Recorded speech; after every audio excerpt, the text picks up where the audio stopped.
Sa video nito, magpapalit ako ng battery ng Transcend 550 dashcam. Ito yung dual camera, so front and back. Ang nangyayari before, pag nag-save ka ng settings tapos na-restart mo yung camera or nagpati ka ng kotse, hindi mare-retain yung settings na nakasave. So for example, yung screen dapat na after 1 minute or 2 minutes mamamatay siya.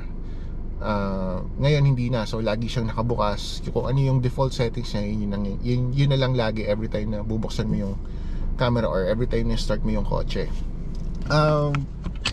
Nabuksan ko na siya dati. So ang battery niya is yung 3 wire, ang Li-Poly na may thermistor. So positive, negative, and then yung thermal sensor niya para hindi mag-overheat yung battery or hindi siya mag-overcharge.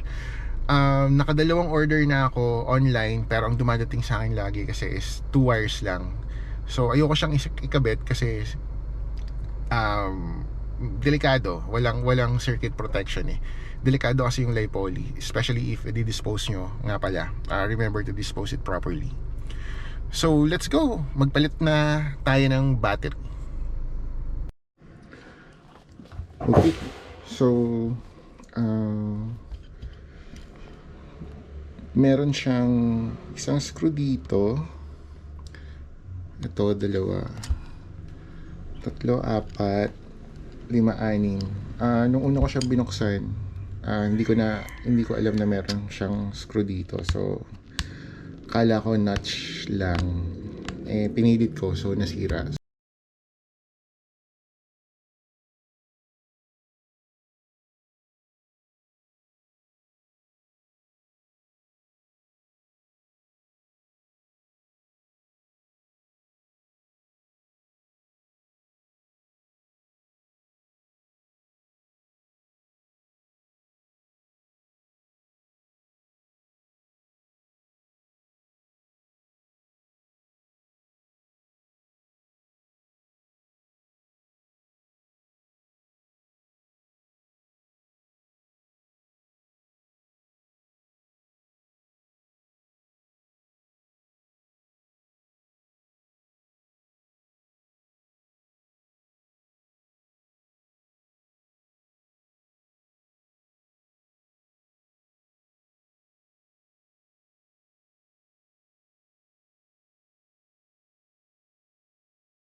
So ito yung bloated na Li-Poly.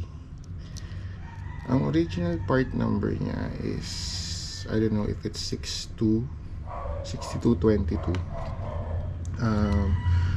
4.2 volts yung capacity or yung power niya, and then ito is 3.7, 600 milliamps.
Tingnan natin.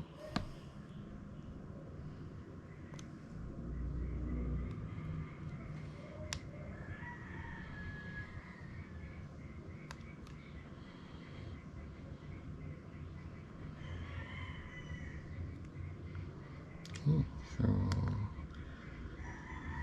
adjust natin yung settings.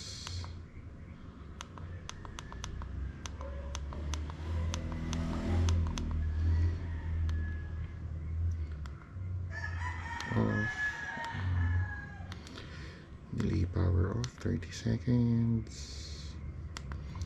Date and time.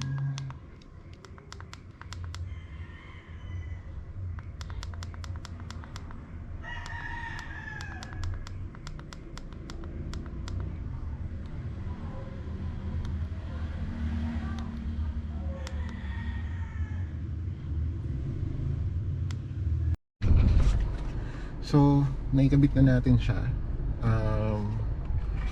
Bukas ngayon yung kotse.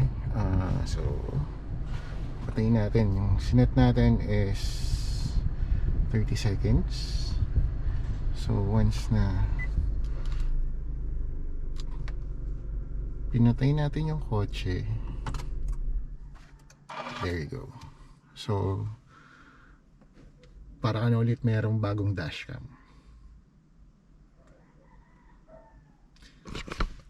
So, yun. Ganun lang siya kadali.